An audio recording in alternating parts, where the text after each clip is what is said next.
Kalaupun umpamanya itu dites oleh rumah sakit, dites itu TBC, ya harus berobat lah. Ini saya bilang langsung berobat aja ya. Tapi kalau ingin itu bisa sembuh totalitas, ya pahami begini. Seseorang yang batuk itu sampai 20 tahun atau bertahun-tahun,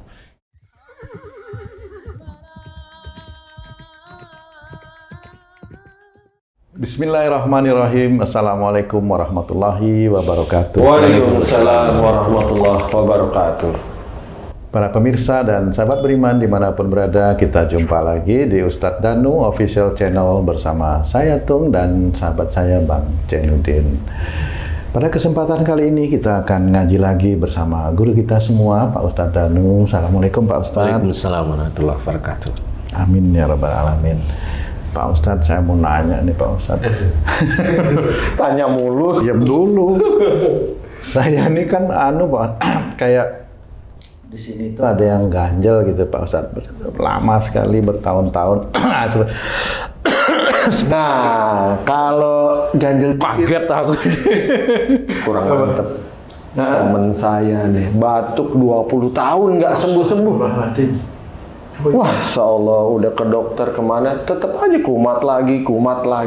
Itu maksudnya batuknya kayak saya atau batuk keluar gitu Bang? Ya, sesekali ngeklek. Tapi rutinnya itu gitu terus. Gimana nih, ada 2 kasus Pak Ustadz ternyata ini. Jelasin temennya Bang J dulu nggak apa-apa Pak Ustadz. Monggo Pak Ustadz. Ya. Bismillahirrahmanirrahim. Assalamualaikum warahmatullahi wabarakatuh. Waalaikumsalam warahmatullahi wabarakatuh. Amin ya rabbal alamin. Ya, ini batuk sama dehem, tapi yang bukan dehem dibikin. Selalu di sini ada lendir, betul. Ada yang ngunci atau gatal dan sebagainya, pokoknya seperti itu. Kemudian yang kedua adalah Haji J yang temannya itu batuk kurang lebih 20 tahun. 20 tahun. Oke. Kita akan belajar bahwa salah satu yang paling banyak menyetorkan dosa itu dari lisan. Nah, kita harus pahami itu hadisnya. Nah, banyak dari kita, termasuk saudara-saudara kita itu belum memahami lisan yang mana yang menyetorkan dosa. Betul, Ustaz. Nah, salah satunya yaitu tadi batuk sampai 20 tahun atau dehem yang di sini ada ada yang ganjel, ada yang seperti lendir, ada yang radang, pokoknya itu aja. Dan kamu katanya juga lama juga kan gitu. Iya, Nah, oke. Saya cerita tentang yang dehem dulu, yang di sini seperti ada lendirnya. Kalau dehem ada lendirnya itu insya Allah ya, apalagi ini kan puluhan tahun juga kamu juga ya. Enggak sampai puluhan. Gimana? Berapa hari? Paling 10 lah. Oh, 10. Kalau puluhan 20 lah itu puluhan. Ya, 10 tahun. Kok milih sih kamu ya? Iya, menderita Pak. Oh, menderita. Sampai ditengerin, apa namanya tuh? Sampai ditandai kalau saya itu di luar tuh teman enggak lihat. Ini pasti Tung. Dari DM-nya itu ketahuan Pak Ustadz. Kan iya, kan nggak bisa sembunyi akhirnya kalau gitu. Mohon maaf.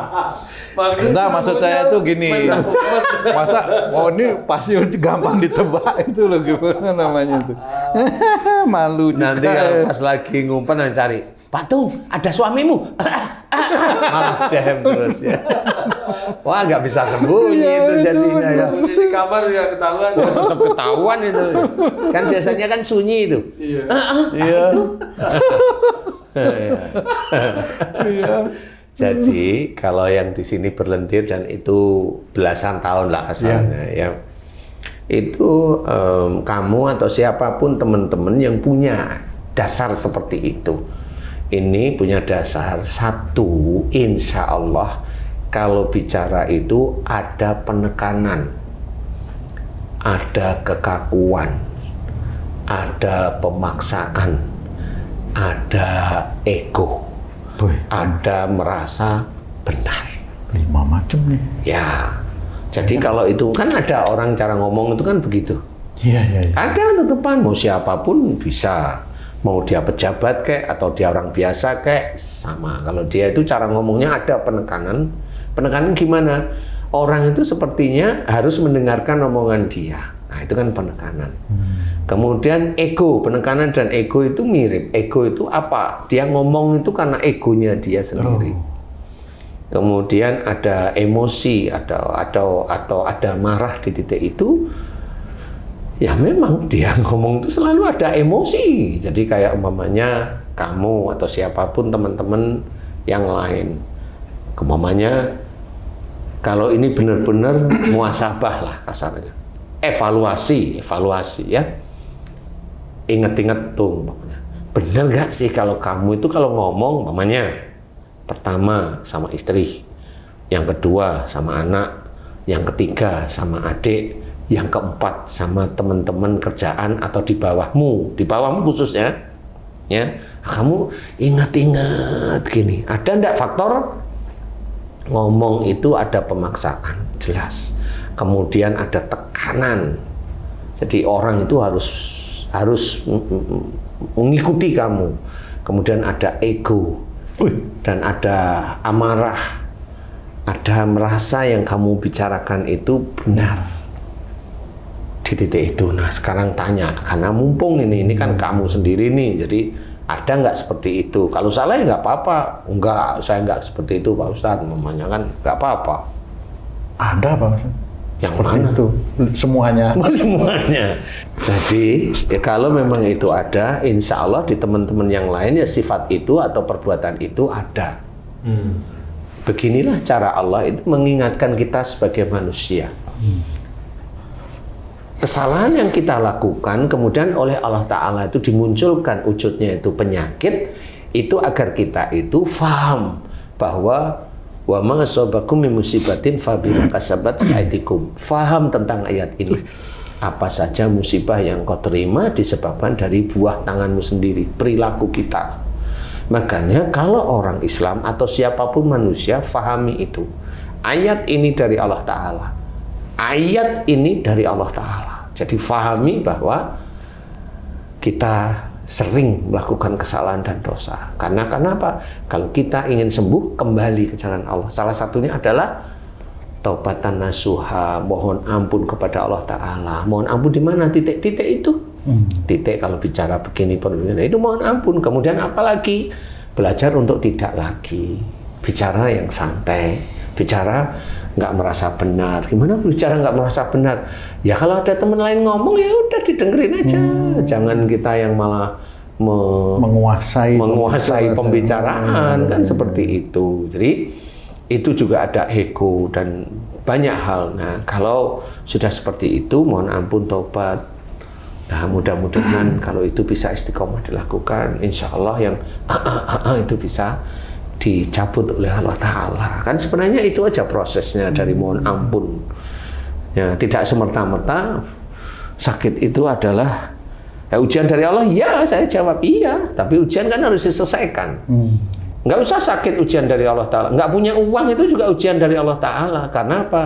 Bisa aja bukan karena malasnya kita. Kita udah usaha tapi masih aja Allah belum menitipkan uang. Nah itu kan namanya ujian dari Allah Ta'ala yang wujudnya kita belum diizinkan mendapatkan rezeki dalam bentuk uang atau harta seperti tersebut. Jadi ujian itu macam-macam semuanya. Nah ujiannya kamu atau saudara yang lain seperti tadi. Cobalah kembali ke jalan Allah, bicara itu ditata, lisan itu ditata, jangan ada penekanan, ngomong itu ya biasa, jangan merasa omongan kita yang benar. Nah insya Allah itu nanti akan diambil sakitnya oleh Allah Ta'ala, insya Allah ya, amin. Nah, amin. Kayak mamanya yang temennya Haji J tadi yang batuk bertahun-tahun batuk ada setiap saat kalau ngomong itu dia pasti seperti itu. Nah walaupun itu tidak batuk yang seperti itu, tapi kadang-kadang suatu ketika batuknya dia betul-betul batuk. Kalaupun mamanya itu dites oleh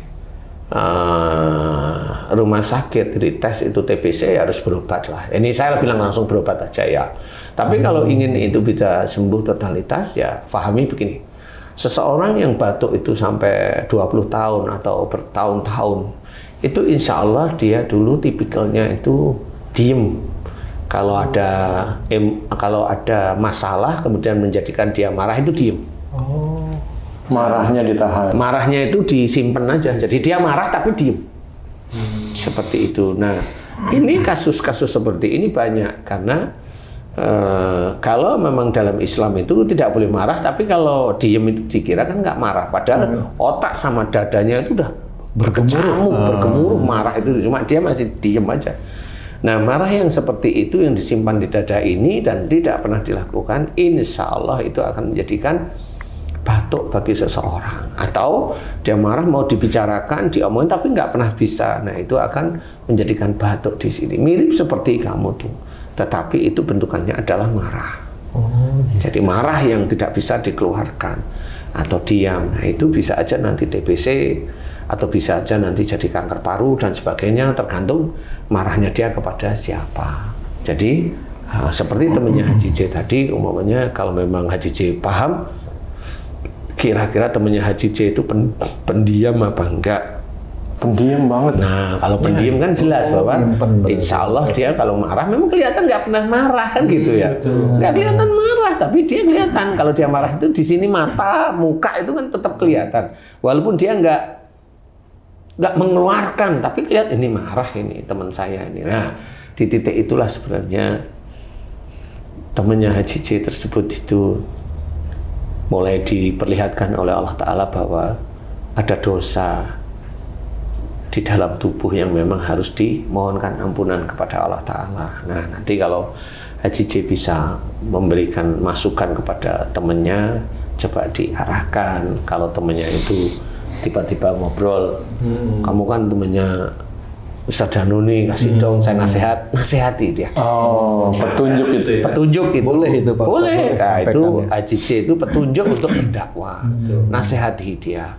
Nasihati yang ada di dalam lingkungan syariat Islam kita, kemudian kasih tahu ayat-ayatnya, hadis-hadisnya agar dia itu paham. Karena selama ini ya nggak paham masalah-masalah itu, masalah ujian itu banyak yang tidak paham. Ya, orang itu diuji dengan dia itu diberi rezeki tapi tidak pernah bersyukur, tapi rezeki lancar terus, itu tetap diuji. Jadi banyak ujian Allah Ta'ala, makanya kita hati-hati. Semua yang kita hadapi itu ujian. Yang enak itu juga ujian, yang tidak enak itu juga ujian. Cuma yang tidak enak itu bisa aja dari kesalahan dan dosa-dosa kita. Itu harus kita pahami sehingga kita tobat. Kalau itu nikmat berarti kita bersyukur kepada Allah Ta'ala. Nah, nanti Haji J sampaikan kepada temannya, kalau memang kali insya Allah kamu itu kalau marah diam, kalau ada masalah diem, jarang cerita. Kalau dia bilang iya, kok kamu tahu? Nah, ini kan saya belajar, jadi coba kamu sekarang belajar untuk bicara. Unek-unekmu sejak dulu bicarakan. Yang kamu simpen dan itu bukan aib, ceritakan. Kalau memang ada masalah, buka. Kita berdiskusi, musyawarah. Jadi istilahnya kalau dalam Islam diceritakan, kita harus musyawarah dalam segala urusan duniawi. Wasyawirum fil amri, bahwa kita harus musyawarah dalam kehidupan sehari-hari kita. Jadi boleh, kemudian cari jalan keluarnya, kemudian jangan marah, jangan menyimpan marah pun tidak boleh. Kita belajar paham bahwa jangan marah. Tahu kalau itu ujian, nggak usah marah, udah santai aja, hadapi dengan biasa. Nah, kalau nanti temannya udah paham, kemudian tobatlah pada Allah Ta'ala. Nah, belum tentu kamu di hadapan saya salah, tapi bisa aja kamu di hadapan Allah Ta'ala itu salah. Saya tobatlah pada Allah Ta'ala bahwa marahmu yang diam, marahmu yang kamu simpan, masalah yang kamu selalu simpan, tidak pernah kamu utarakan, sehingga itulah yang menjadi tidak terbuka, tidak ada musyawarah, tidak ada dan sebagainya. Jadi kalau dia mau, kemudian diajak tobat, kemudian istiqomah, mohon ampun, mudah-mudahan nanti Allah mencabut sakit yang batuk yang 20 tahun itu, insya Allah ya. Mudah-mudahan nanti bisa manfaat bagi temannya Haji J sama saudara-saudara kita yang lain. Insya Allah mudah-mudahan manfaat. Wallahu a'lam. Amin. Alhamdulillah. Terima kasih banyak Pak Ustadz penjelasannya. Sahabat beriman dimanapun berada, sampai di sini perjumpaan kita kali ini. Terima kasih atas perhatiannya. Billahi taufiq wal hidayah. Wassalamualaikum warahmatullahi wabarakatuh. Waalaikumsalam warahmatullahi wabarakatuh. Alhamdulillah.